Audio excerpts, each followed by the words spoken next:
It's not the MacBook Pro that we know.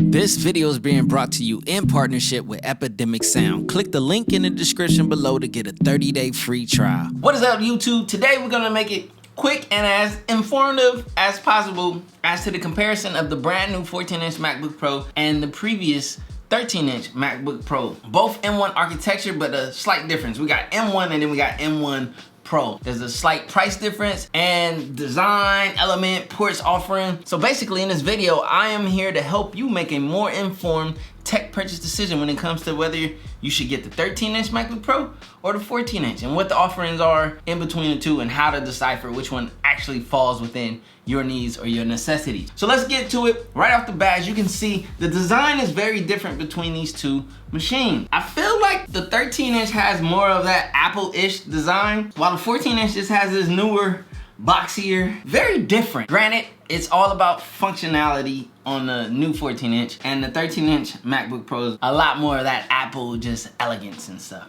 So size comparison. You put these two up together, if you can see, there's a nice sizable comparison, but there's also a size comparison in the thickness in between these two. As you guys can see, the 14-inch is a thick boy, but if you look at the 13-inch, it's a lot more thinner, 100%, and also with the curved top like edging, it just gives it even more of a thinner appeal than what it really is. Another big thing you're gonna notice here in the offering is ports.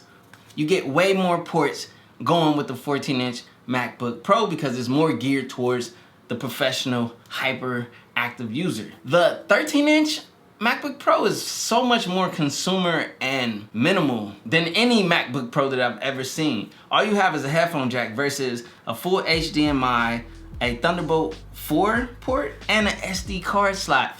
Let's flip to the other side.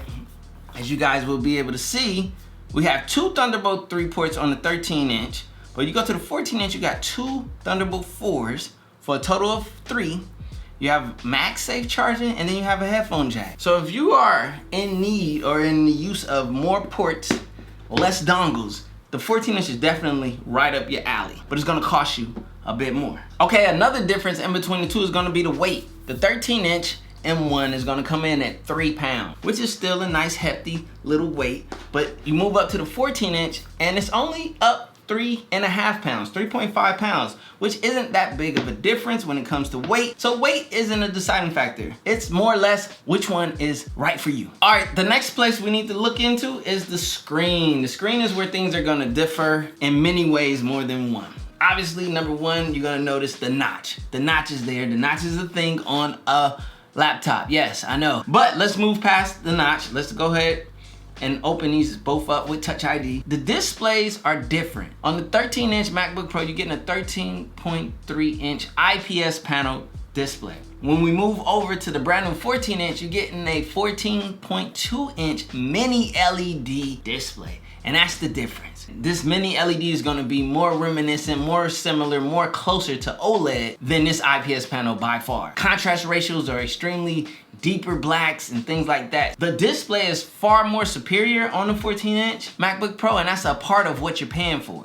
But the IPS panel on the 13-inch is more than enough for a lot of people. So if we wanna get technical, on the 13-inch, we're rocking a 2560 by 1600 screen resolution versus the 14 inches 3024 by 1964 screen resolution. Another big difference in between these two is going to be the nits, the brightness. So let me turn up the brightness. See, here's another clear difference too. We don't have touch bar anymore. So let's talk about it. For those of you who love touch bar, that's only going to be offered on the 13-inch. For those of you who like the function keys, which I prefer more than the touch bar, although I've grown to kind of like the touch bar, the 14-inch returns the physical functional keys that we all know and love. But as far as brightness on these displays, you get a 1000 nit brightness and a 1600 peak nit brightness on the 14-inch mini LED display, while the 13-inch IPS panel is capped at 500 nits. If you need brightness, or if you're gonna be editing HDR video content, the 14-inch by far is definitely gonna be the display you wanna go with. Hold on, let's pull up Safari real quick. Google.com, and we'll full screen it on both, right? And we're running dark mode, so you guys are gonna see that the notch just disappears on the 14-inch. It's worked into the software. So anytime you have a dark wallpaper and things like that, you can make the notch disappear. So that's not the thing. But overall, in essence, you're getting far more screen real estate due to the screen size and the way that they chose to design this display. So that's a big plus in favor of the 14-inch for those who need more screen real estate, yet keeping a small form factor. Another difference in between these two displays that's gonna set them apart is that the 13-inch only has a 60 hertz refresh rate. But if you move over to this 14-inch, you're getting 120 hertz pro motion. It makes a difference visually, performance-wise, and thus beyond. Like literally even moving a mouse across is so much smoother than on the 60 hertz display. Now, will a typical average person notice? No, but will the people who understand? I beg to differ. If you were to have these two devices and use them, you would notice the 120 hertz difference. Is it a necessity? That's the question, period. Okay, so the next thing that we need to get into is the webcam, microphone, and video out of these devices. You know, we're in the world of video conferencing, and a lot of people are gonna be using these devices for that. We need to see how that performs. So we're gonna pull up Photo Booth, and I'm gonna snap some photos on each one. So let's take a picture over here on the 14-inch. I'm gonna snap a photo over here on the 13-inch. So the next thing I wanna do is I wanna test video. 14-inch. What is up, YouTube? You guys are listening to the microphone and seeing the visuals of this brand new webcam on the 14-inch MacBook Pro. Let's check out the 13-inch. All right, here we go. What is up, YouTube? This is the M1 13-inch MacBook Pro video quality as well as microphone quality. Oh, man, what am I doing? All right. Okay, so that's the webcam and microphone performance you guys can expect. So another difference in between these two is gonna be in the sound department of the speakers. You're getting a 6-speaker system on the 14-inch MacBook Pro versus, I think it's just a dual speaker system on the 13-inch M1. So there's definitely gonna be a difference and a noticeable one, especially when it comes to quality. So I'm gonna boot up, actually let me pull up Safari again. And what we're gonna do is we're gonna go to Epidemic Sound, shameless plug. Matter of fact, there might be an ad spot in here for Epidemic Sound. Are we ad spotting Epidemic Sound? What is up, YouTube? For all of my creators and people out there who create on social media, YouTube, Facebook, Instagram, TikTok, Twitch, all of that stuff, you have to be very careful and aware that you cannot just use anybody's musical composition, sound effects, and things of that nature. You need to have proper licensing. That's where Epidemic Sound comes into play. It's as simple as this, player. For a small nominal monthly fee, you link your social media accounts to Epidemic Sound, and they give you an expansive, extensive, elaborate library of sound effects, music, Foley art, all of that good stuff. Anything that you need to make your videos pop, whether it's your TikTok, your hippity hop, or just your real down-to-earth YouTube projects. And it doesn't stop there. If you do commercial work for commercial clients and you need to clear music for that as well, they have commercial plans. There's a link down in the description below for a 30-day free trial, player, and then you can get access. Don't tell them I gave you 30 days, so we gotta keep that between me and you. Just use the link down in the description below. Let's pull up Epidemic Sound. I'm sorry, I know, it's like a shameless plug, but this is where I can go and use music without getting any copyright strikes, and then you guys get to actually hear the differences. It's MBHD Nick That Way. I love this song. It's a new song from MBHD Nick. So we're gonna start off with the 13-inch MacBook Pro.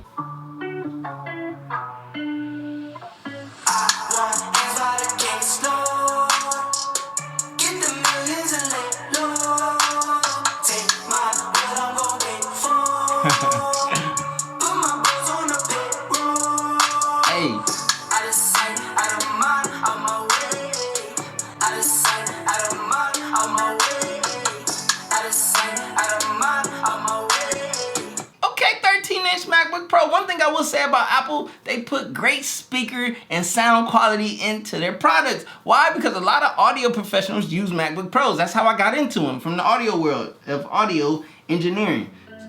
So we're gonna do the 14-inch. Let me turn it up. You can just notice the difference. I hear the low end presence, and it's just the clarity, just like, and it's also got more oomph.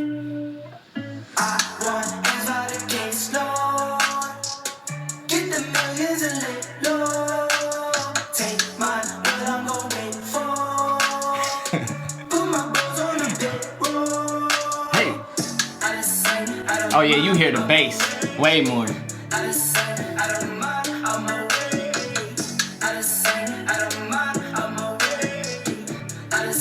Alright, so it's clear to see that the 6-speaker system inside of the 14-inch is gonna give you way better sound experience and just sound quality, period, overall. So if that's a deciding factor in between the two, you already know where you stand, 14-inch player. So another area I wanna get into is the SSD speeds. This is gonna matter, especially if you're doing video editing off of your device or anything like that. The SSD speed is just king. The faster your hard drive is, the better for you. Transferring files, whatever you're doing. It's just one of those things that Apple does really well is their SSD speeds. They've gotten even better with the 14-inch M1 Pro, MacBook Pro. So I'm gonna run Blackmagic Disk Speed Test. So let's select target drive. So it's even, they both are set to the same destination. I'm gonna hit start at the same time. And we're gonna see where it comes in at.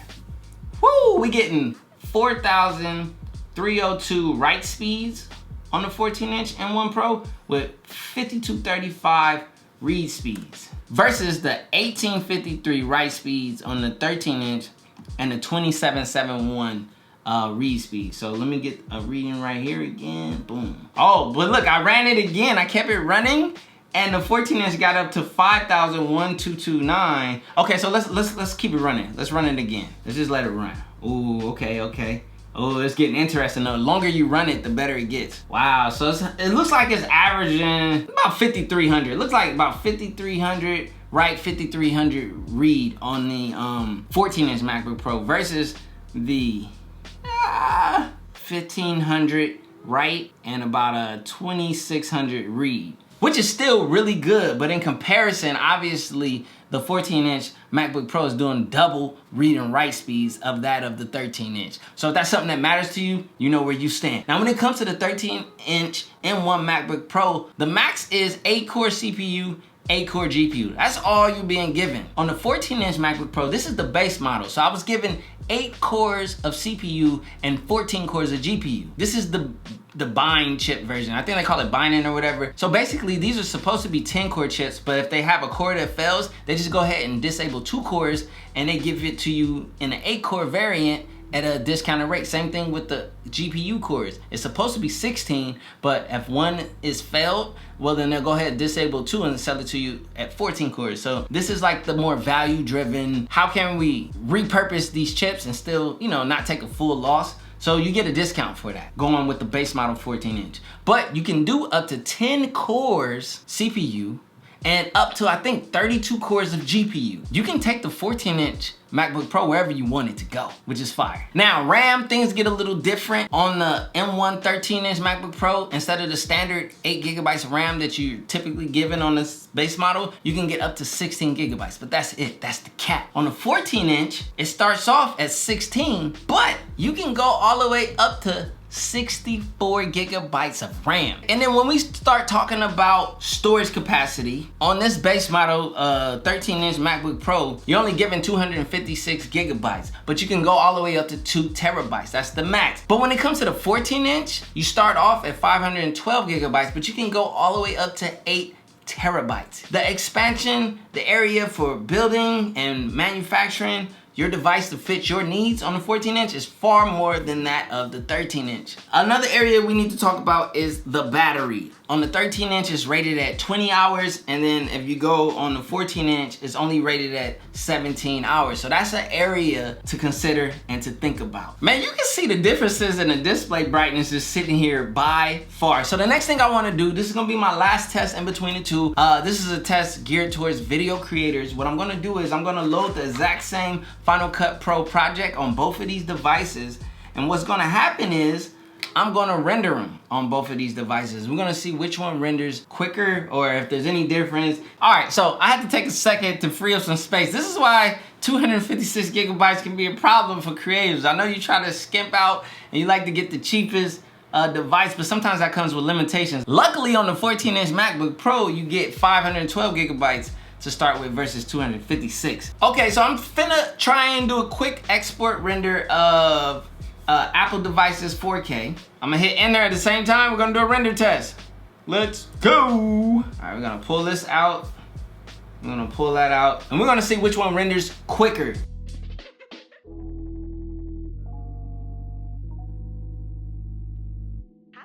All right, they are off to the races. We got the M1 Pro at 55% versus the original M1 at 38%. It's quite obvious that the M1 Pro has a lead in Final Cut Pro, leaving the M1 13-inch Pro behind. Ooh, let's go.